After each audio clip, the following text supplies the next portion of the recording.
So thank you. I am incredibly excited to be here today for my swim school family. And I have been an active member of the U.S. Swim School Association for 31 years. And it has been one of the organizations that has helped my business to grow over the years. And some of my favorite people are friends that I've met through the U.S. Swim School Association, and I'm really grateful for that. And over the years, I've learned a ton from members of this association. And now I'm really happy to be able to contribute and possibly help some members have some alternatives to their succession planning journey. So for those of you who don't know me or Oak Aquatics, this is a short little video of what we do. Oak Aquatics is a swim school. We're based in Miami, Florida. We have 5 purpose-built locations with indoor warm water pools, and we teach all ages from 6 months to beginner adults.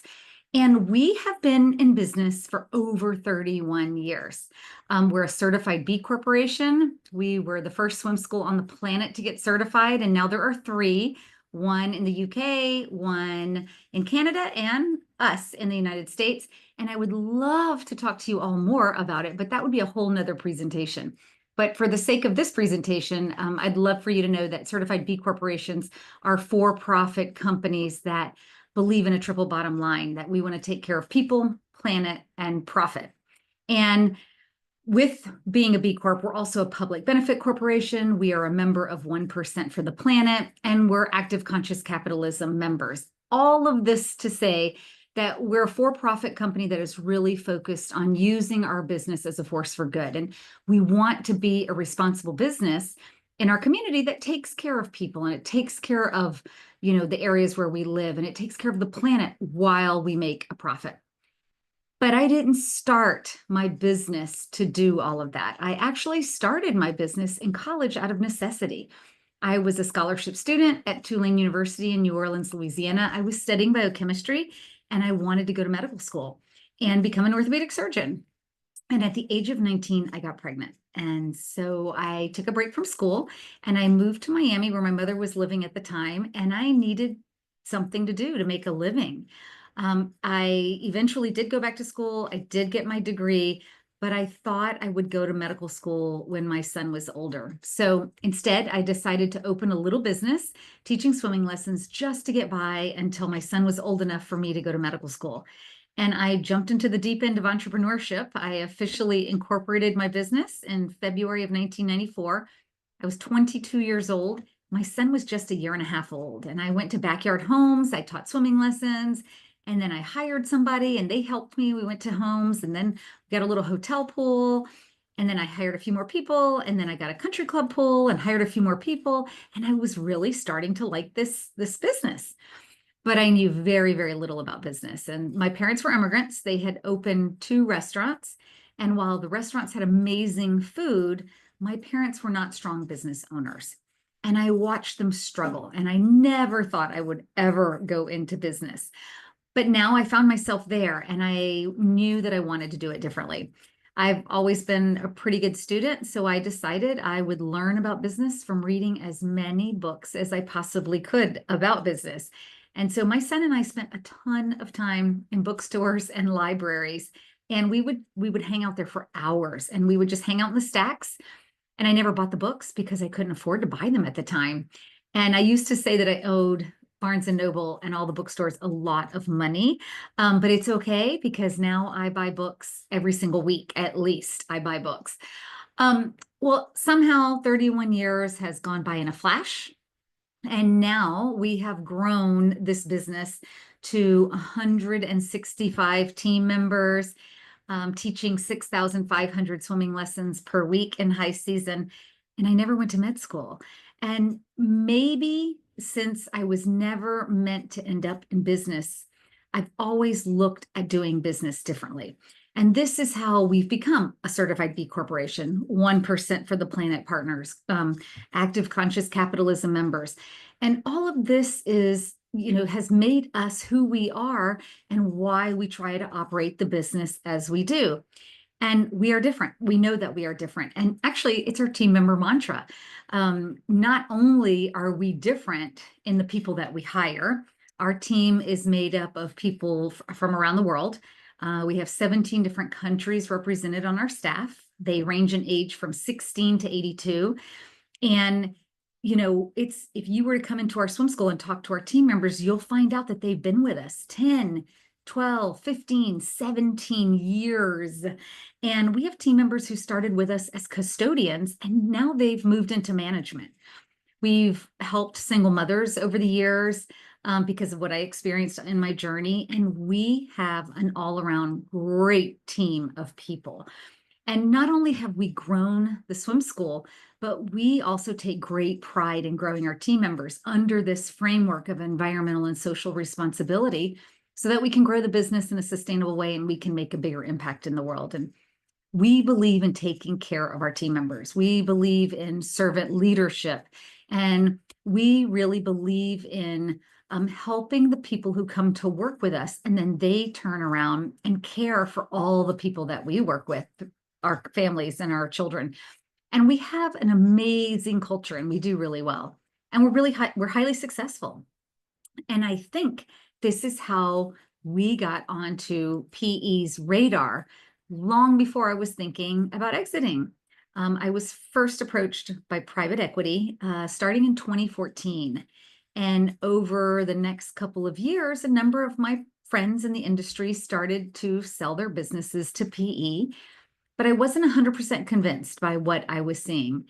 And when I started getting closer to the 25-year mark in business, about 6 years ago, a little over 6 years ago, I started to think about, I need to plan for what's next. A quarter of a century in business, I need to have a plan just in case. And of course, many of us think family first. This is Ian. Ian is the little boy who changed the trajectory of my life. He is the one who, just helped me to see that I was not meant to be a doctor. I was meant to be a swim school owner. And Ian actually worked in the business for 14 years. He was perfect to take on the family business. He had chlorine in his blood.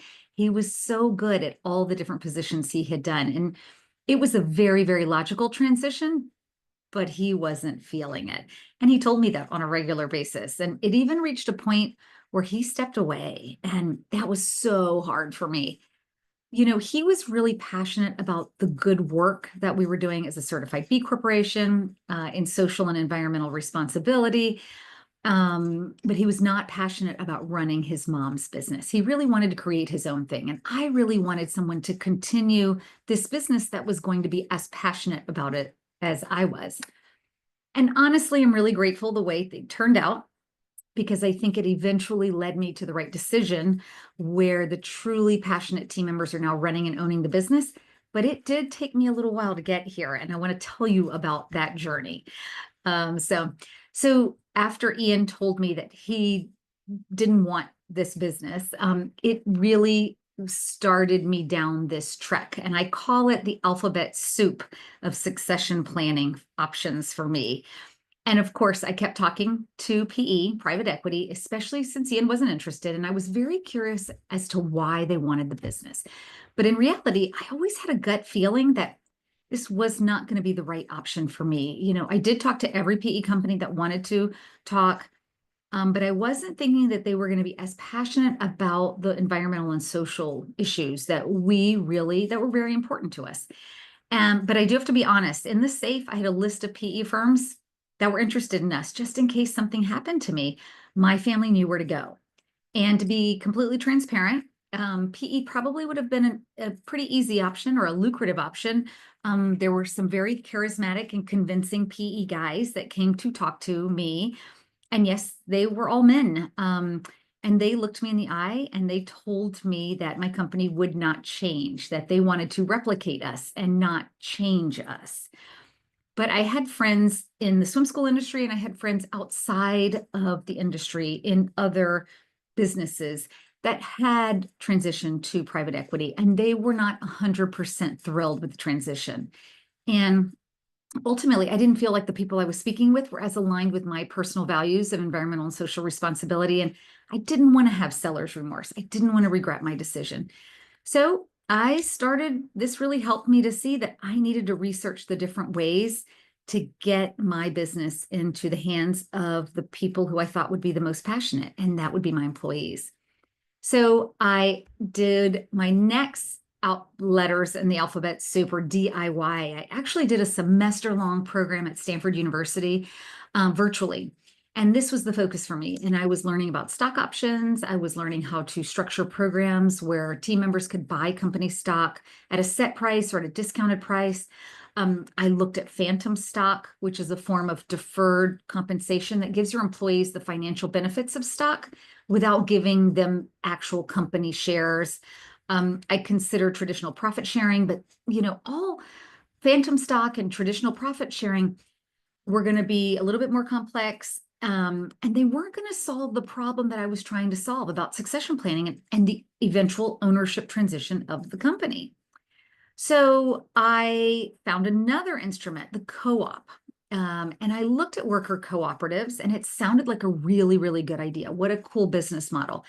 In a worker cooperative, employees own and operate the business collectively, and each member has one vote, regardless of their role or seniority, and profits are shared amongst the members.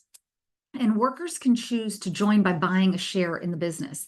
And it's a really, really interesting model. But the more I learned about it, the more I realized that this one-for-one democratic method of voting on decisions was not going to be the right fit for us and what we wanted to do. And I was also concerned that employees still had to buy in. So this model didn't feel exactly right for our business. But that's okay, because then I found the ESOP. And an ESOP is an employee stock ownership plan, and I loved the idea of an ESOP. So an ESOP is actually a qualified retirement plan, and it transfers ownership to the employees through stock shares. And the company sets up a trust and then contributes the shares to that trust. And, those are allocated to the individual employee account. So this is a retirement benefit plan. And employees accumulate shares over time, and then they cash out when they leave the business or when they retire, like when they retire. And employees, earn shares usually based on salary or tenure. And when they leave the company and retire, they actually have to sell their shares back to the company, or they can sell them on the open market. And ESOPs do allow for broad-based employee ownership, which I really liked. And I spent a ton of time researching this, and I spoke to every CEO of every ESOP company I could find in the United States. And for a while, I was really convinced that this was the right decision. And this is when I joined the National Center for Employee Ownership. I've read every single word on the website. I've read every book or every blog that's ever been written about ESOPs, and I've listened to every podcast I could find. And I've spoken to a lot of advisors out there that do these ESOP transactions. And that's when I found out that half of those advisors were saying that I was on the smaller side, that we weren't large enough to really make an ESOP worth it, because it is a very expensive transaction. And so, I had some professionals actually tell me that I was just right. I was a good size. So I kept researching. I kept trying to convince myself that this was the answer. And eventually I listened to who I wanted to listen to, and I decided to move forward to do an ESOP transaction. I hired an attorney, a firm, to do an ESOP evaluation. I did an ESOP feasibility study, and we were on our way. And we were in the middle of this huge transaction. And the more we got into it, the more I realized how formal and rigid this would be for us. There is quite a bit of oversight by the Department of Labor and ERISA, the Employee Retirement Income Security Act, which is really good because it is a retirement benefit plan. And the process is very, very expensive. And there were some pretty significant admin fees after the transition was done. Every year you have to actually do a full valuation on your company because you have to set the stock price.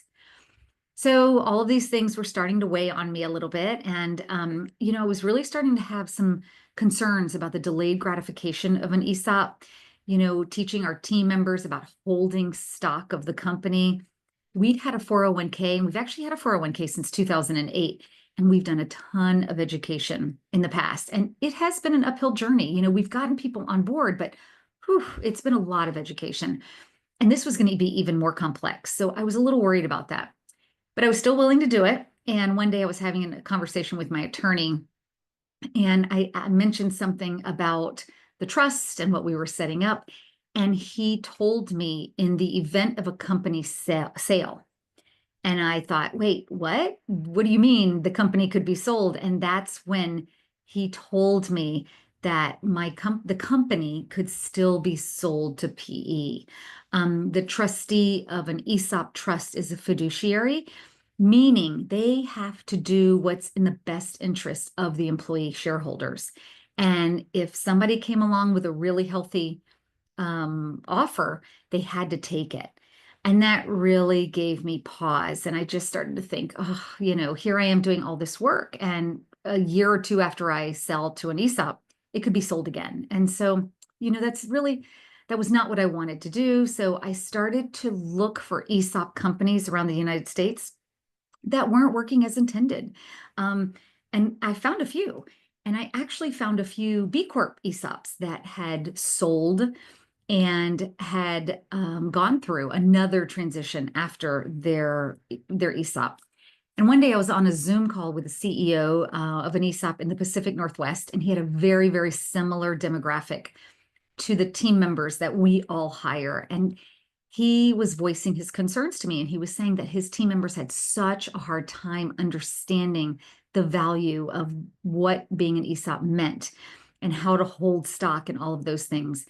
And then he told me, I wish I had done an EOT, an employee ownership trust. And here's the funny thing is that week, I had just heard a podcast with someone talking about EOTs, employee ownership trusts. And then after that phone call, like the next week, I went to a conference and I met an advisor who actually did EOT transactions. It was a breakout session, a really random breakout session that I walked into. And I met somebody who was doing these transactions, and there are very few of these in the United States. And this was a sign that I needed to be looking into EOTs. So I did. I started down that journey. I spent a lot of time and energy and effort into it. And what did I find out? Well, there were only about 30 EOTs in the United States when I was doing the research to see if I should become an EOT company. So that was pretty hard. Now there are actually 50. But I know that's still not a lot. But this is the primary form of employee ownership in the United Kingdom. And it uses the perpetual purpose trust law in the United States to set up a trust, and then the employees are the beneficiaries of the trust. So has anybody on the call ever heard of the company Patagonia, the clothing store? I'm sure some of you have. And that is probably the most famous PPT, perpetual purpose trust out there. Yvon Chouinard, one of the co-founders, they transitioned the company to a perpetual purpose trust a few years ago, and the beneficiary is the environment. So all their profits go towards helping the environment and environmental causes. All of our profits would go towards helping our team members, our employees. So I did decide to do an employee ownership trust. There are so many reasons why I did really, after doing all the research, I did do research for about 2 years. And after all this research, there are a couple of reasons, and I want to go over those with you today. So, one of the main reasons, the trust model for an EOT is very, very flexible. And I wasn't ready to go anywhere, but I did want something that was going to protect the company more if something were to happen to me. And, the EOT and the ESOP are both trust ownership, but the EOT is much more flexible, and I could design it exactly how I wanted it. The EOT trust could preserve our legacy. It could continue our mission. I could write things into the trust that were now, part of the things that we were doing now and how I wanted our team members to continue, how I wanted them to earn the opportunity for ownership. I wrote in that we were striving to remain a B corporation. I actually wrote into our trust that we would never sell the company, or if we had to wind down the company at some point, after all the debts were paid, most of the sale of the proceeds would go to nonprofits. So that's pretty heavy, and that's all in my trust. The second reason, or some other reasons, is that team members didn't have to buy in to be a member of this trust or to qualify for the trust. I chose to do seller financing, and now the trust is paying me back out of the cash flow of the company each month. And there's a note just like there would be in any other seller finance transaction. In the trust, there was a much lower setup cost, and it cost me about a quarter of what it would have cost me to do the ESOP transaction. And there's also much, much less bureaucracy, and there's less cost to administer this instrument every year. I don't have to do a yearly valuation or anything. And the EOT operates more like a profit share. And after all the debts are paid each year, and after all the reserve accounts are funded, which I have set up in the trust, the profit is paid out to all of the employees on a formula that's decided by the board. And I really like this because the team receives their money now when they need it most. We actually decided to do half of their profit distribution goes to them in a paycheck, and the other half goes into their 401k. So they're getting money while they need it now, but they're also building wealth, and they're building their retirement savings account. So I really liked that flexibility that I was able to do that. Couple of other reasons. The EOT instrument is much simpler for our team members to understand than an ESOP instrument. And because the ESOP is a retirement benefit plan. So every year, the team members would get a piece of paper that would, just tell them how many shares of stock they had. And instead of getting actual evaluation or getting, money in their account. And so this was something, all of their stock was being held as parts of Oak Aquatics. The way we're doing our EOT means that we're diversifying their retirement now because it's going into their 401k instead of having all of their stock tied up in Oak Aquatics. And frankly, that scared me a little bit to have everything tied up in Oak Aquatics stock. What happens if something happened to the company? There's no repurchase obligation. So if a co-owner were to decide to leave in an ESOP transaction, we would have to buy their shares back. In an EOT, it's different. There's an expression in the EOT world that says naked in, naked out. They didn't have to buy in. And so we don't have any repurchase obligations, and we don't have to buy out their shares. It's very clean and very easy. We just pay them their share of profit until the day that they leave. Another reason is operation and management stayed in place. I am still the CEO. I'm able to maintain control. I'm also the trust protector who oversees the trustee. I'm currently chair of the board. I do have an independent trustee of the trust who does oversee everything, but I'm not ready to go anywhere. So I think that this was a really great place to allow me to maintain control of the company along with the same operations and the same management team we'd had before, and start to really groom people for succession moving forward. And then finally, the biggest reason that I was most excited about this EOT transaction is because this kept ownership local. Instead of selling my company to a group of wealthy investors in another state, now every year we're distributing the profits to our co-owners to help close the wealth gap in our community. Miami's a very tough town to live in right now. You can work hard and you can live very, very well, or you can work very, very, very hard and you can have 8 people living in a 2-bedroom apartment paying $4,000 a month in rent. And this was a really important reason for me to do this transaction. Is I want to do whatever I can do to help, the people, our frontline team members, the people who make the magic happen at Oak Aquatic Swim School every day. I want to be able to put a little bit more money into their pocket and also help them build a retirement account so that'll help them long term. So I want to talk about some questions that come up on a pretty regularly. Seller financing. A lot of people ask me about this. And I sold my company to a trust. The trust is buying the company from me out of the cash flow of the business. There is a monthly note. This is a mergers and acquisitions transaction. I did get a fair market value. I think it was a really great valuation. But I chose to do seller financing because the banks that I work with had no idea what an employee ownership trust was. There was a lot of education. It took months for me to try and help them understand what we were doing. And at the end, they decided that they would give me financing, and it was about 40%. But the interest rates were going to be a little high. And I thought, if I were to get all this money up front, I'm going to put it into the market, or I'm going to put it somewhere where companies that I don't know as well as I know Oak Aquatics. So for me, it made sense to do seller financing. And I kept money I'm invested in a really great business right now. And they're paying me a note every month with interest. And it's a pretty healthy, it was a pretty healthy exit, or a pretty healthy amount of the transaction.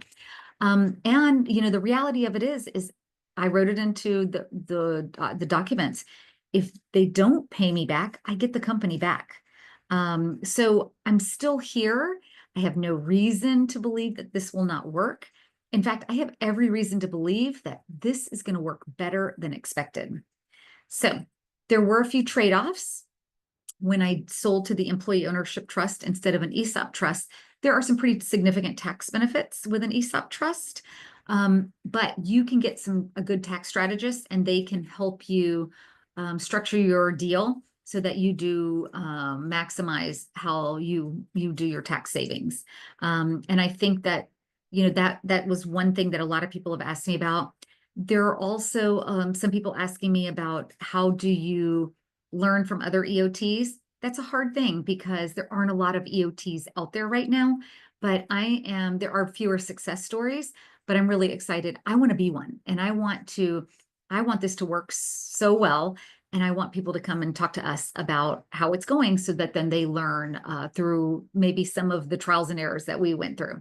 And my goal is to be a case study. So we actually transacted on March 1st, 2024, about 15 months ago. And we announced it on March 3rd, a couple days later, 2 days later, to our team. We actually made a special event for our longtime team members, and we got them all together, and we said we were going to tell them a surprise. And they all thought, everybody who was invited to this longtime team member event was actually somebody who qualified for ownership. And they all thought we were going to announce the opening of a 6th location. And I started, I did a presentation that night. I started with our history. I started talking about that we were being solicited by wealthy investors who wanted to buy the company that we had built over time. And I talked to them about how things were going and everything. And then I told them that I had sold the company. And you could feel the air get sucked out of the room. But then I clarified. I'm going to let you watch that video. So I have sold the company to an employee ownership trust. And what this means is that on March 1st, at midnight, while you were all sleeping, you all became co-owners of Oak Aquatics. Okay, so look at those faces. Are they excited? Are they happy? They didn't get it. There was major confusion. They weren't sure what was going on. But then we started talking about how employee ownership benefited them. And we talked about what's an employee owner. And someone at Oak Aquatic Swim School qualifies to become an employee owner once they have worked 2,500 hours. So that's about 15 months of full-time, or 30 months of somebody who works part-time 20 hours a week, or you can work out the math. And once they hit that 2,500 hour mark, they became a co-owner. We don't call our team members employees, so we don't say employee owners. We do call them co-owners. And we have had people in the past who work with us and then they leave for another job, for school, but then they return. For anybody who has qualified as an employee owner and then they came back, they had to accrue another 1,000 hours when they came back, so that they would get back into the co-ownership standard. So we talked about the rights to profit sharing, what that meant at the end of every year after debts are paid, the reserve accounts are funded, the Capital X improvement funds are funded, then they got a share of all the profit that was left at the end of the year. We talked about their rights to information, their rights to transparency. We talked about the benefits that would continue, the benefits that we would add. And of course, we talked about liability. You know, we talked about they did not have to put any more money in for this benefit, and that the trust protected them from liability. And they were starting to come around. And this is another part.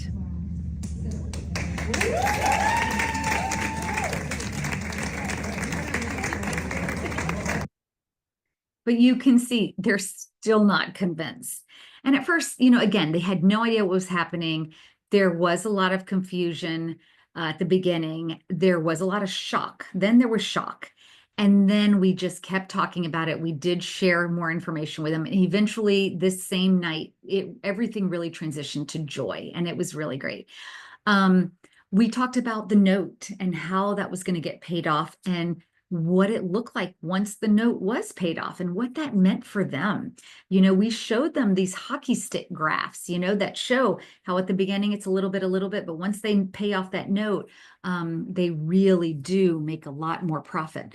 And, you know, we did tell them there wasn't going to be a lot of profit in the first year or 2 or 3, but that each year would get better and better.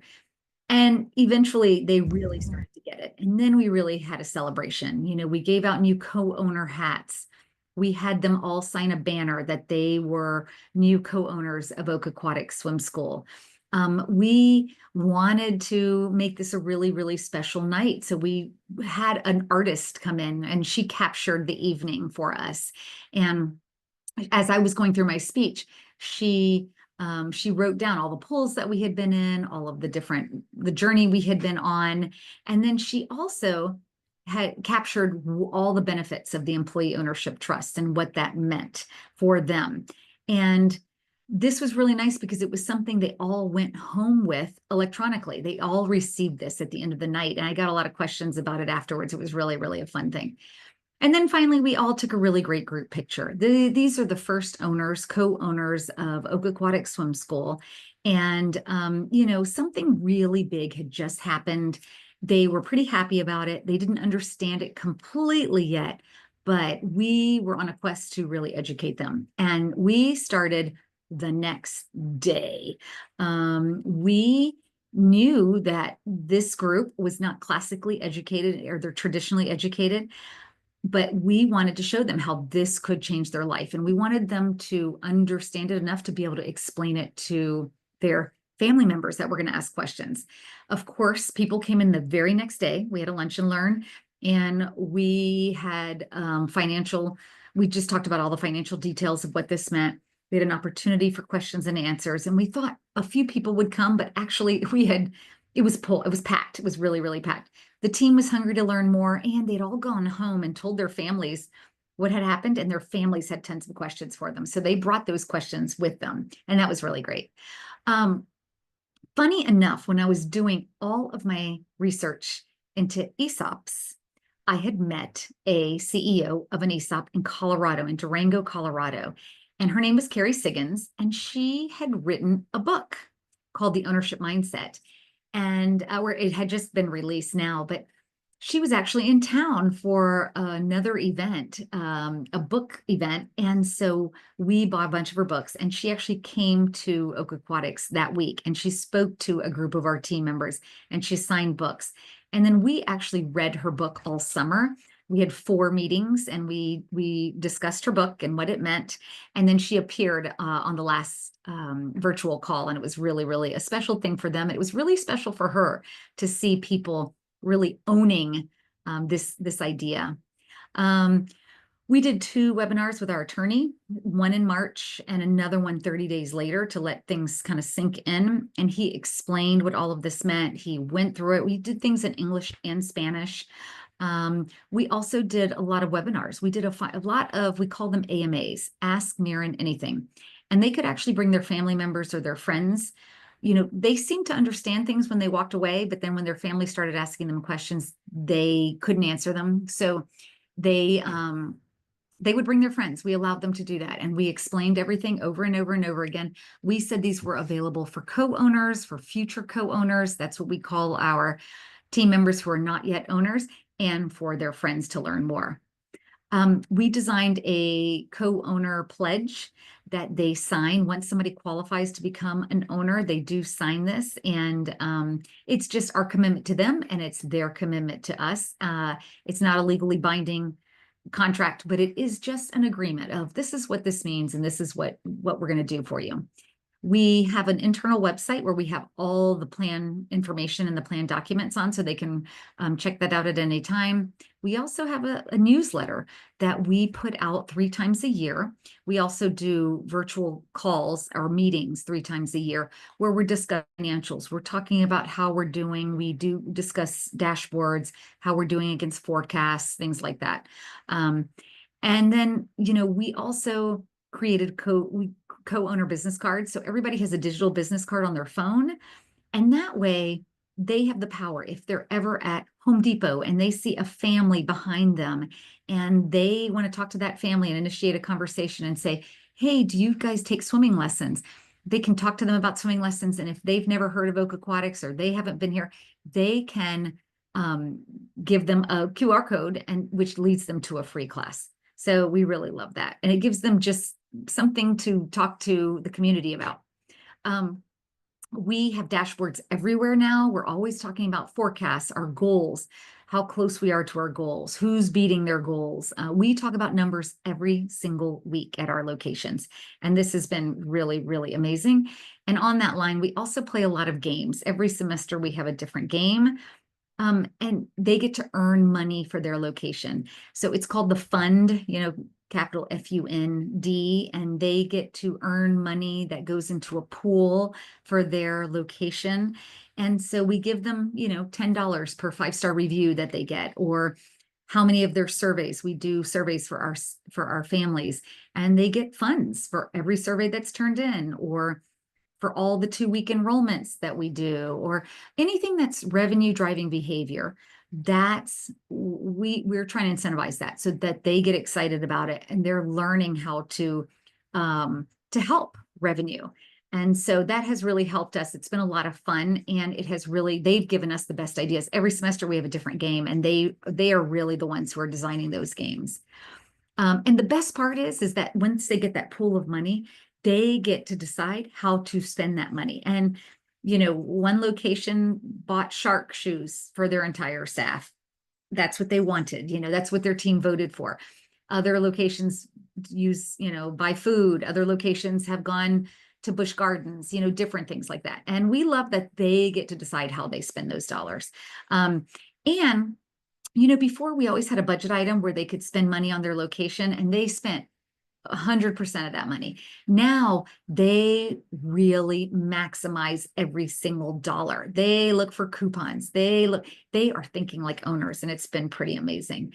And we really have a really competitive group at Oak Aquatics, but they have leveled up, and they are, we have the best in class Google reviews. To this day, we probably have 3,800 Google reviews, and we have a 4.96 rating right now. They are really hungry to make sure parents are super satisfied with us. And this is they're thinking like owners, and we love that.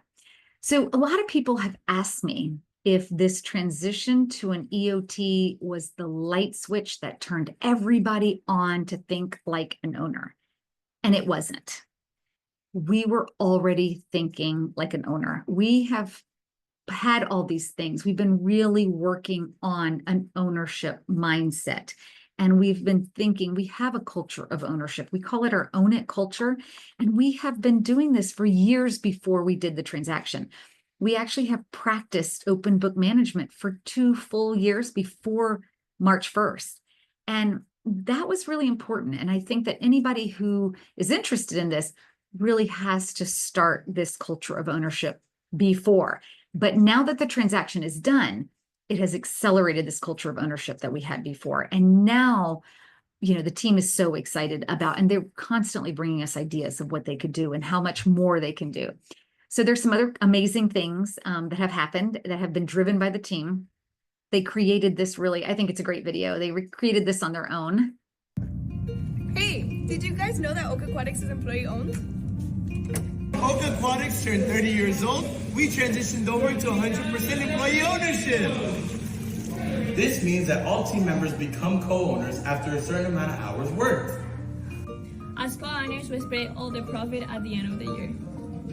As co-owners, we get increased transparency and a voice. In addition to keeping ownership local, we represent the diverse Miami community.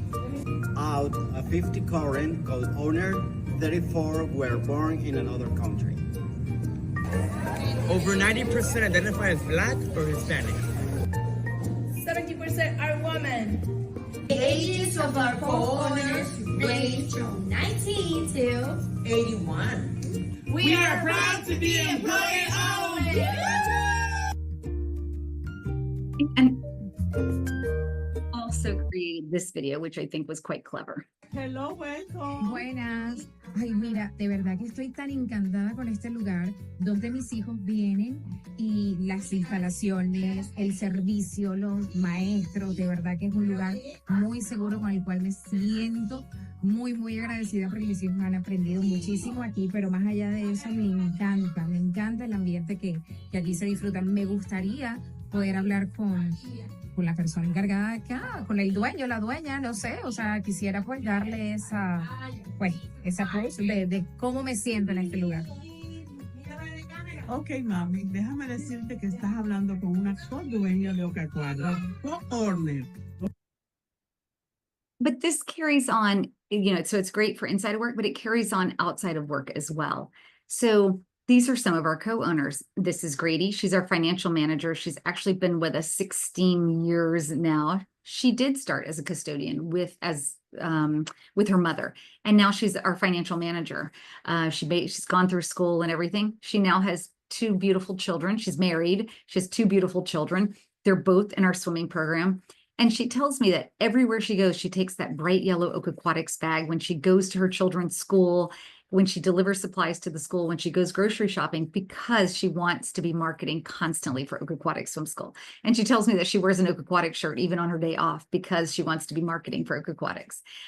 And, on the other side is Samuel.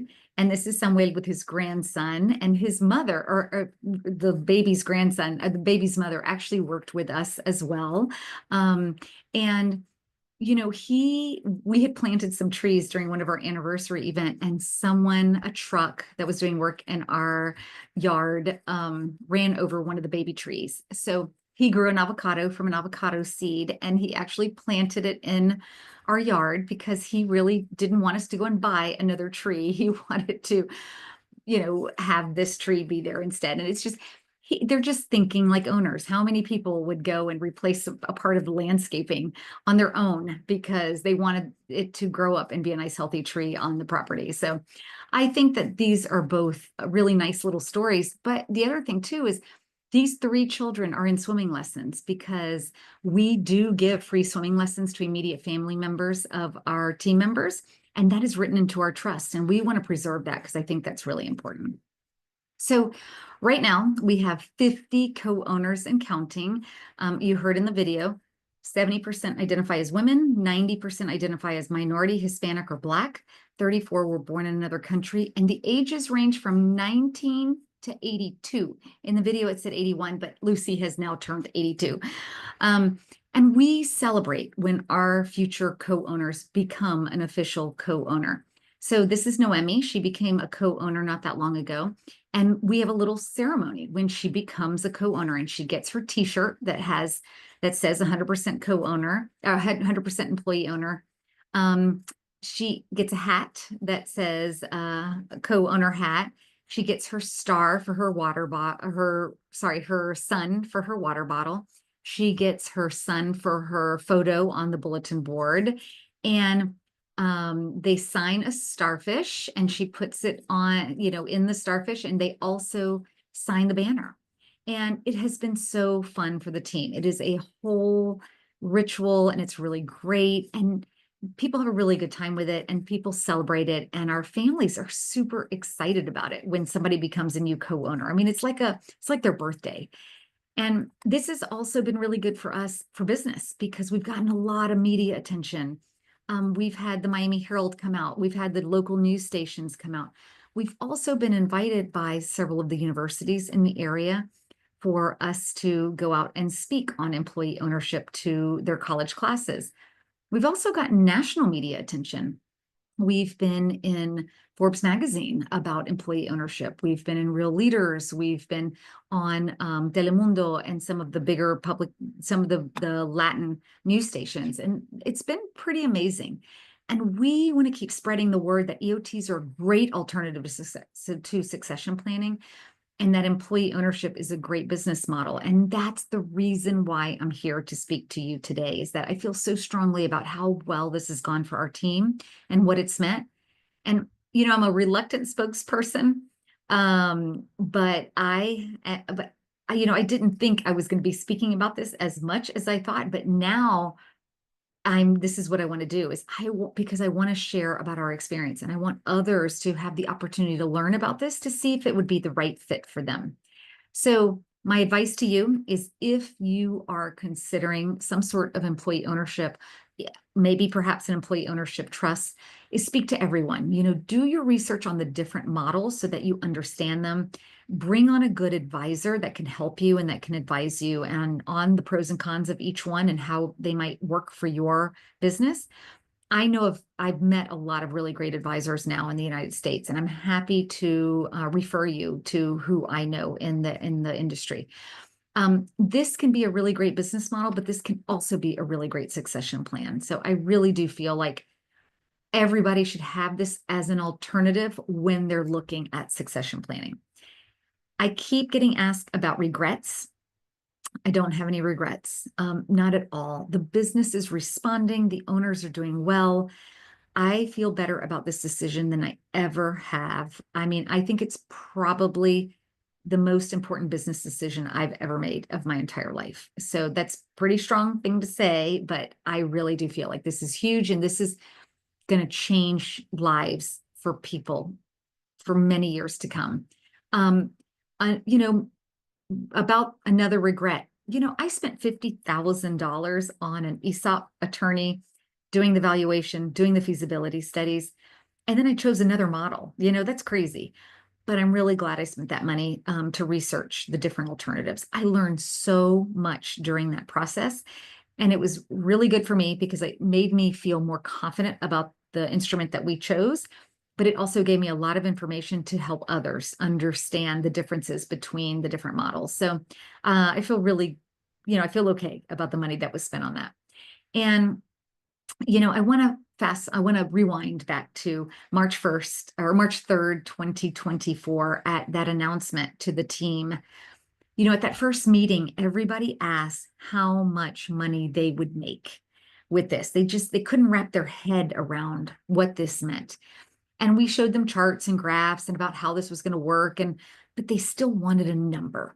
So I gave them a number and I said $17. I was fully prepared to pull $17 out of my wallet and pay each team member $17 at the end of the year, even if there was no profit.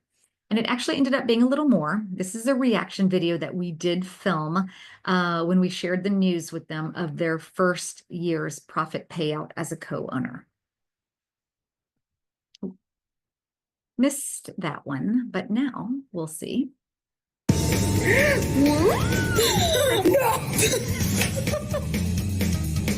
Oh my gosh! Oh my god. Yes. Wow! No puede ser! Oh my goodness. Oh my god! Oh, jefa, gracias. Wow, thank you. Thank you, Oak Aquatics. Mentira. Oh, really? Holy moly. Wow. Really? Oh my god. Thank you, Miss Mirren. Qué linda.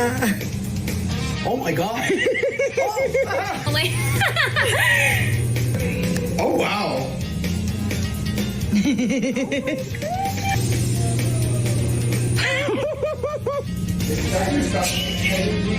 Hello. Wow. Oh my god. Oh my gosh, I did get it. God, thank you so much for this opportunity to be a co-owner, and it pays off everything. Thank you. Hi, this was a great surprise today. So each team member actually received 4% of their total compensation as their first profit payout. So if the company continues to do well, this will change their lives. And so many of them are young, and they're going to be here for a long time. And this will continue, long after I'm gone. And I'm just so grateful that it'll be here to take care of people that are taking care of the business. And I think that they're going to continue on a mass scale. They're going to do more. And this is just going to be this wonderful perpetuating cycle. And, what's really great is we've had team members that learned to swim at Oak Aquatics as a child, and now they're on their journey to becoming an owner, which is really kind of fun for me. And so I've been leading this organization for 31 years, and I've never been so excited about the next 31 years. And this has transformed our team, not only to feel ownership. Again, we've done a lot of work to help, but it can be done. And this has been really great. And I do feel like our best days are ahead of us. So this, to me, is a great alternative to a traditional exit. I hope that everybody considers it and just puts it on the table when they're looking at every different kind of succession plan that they might have available to them. And I think that this is a form of really responsible capitalism. And I wanted to stay true to my values. And my hope is that other people will see that they can do something similar. So thank you so much for letting me speak today.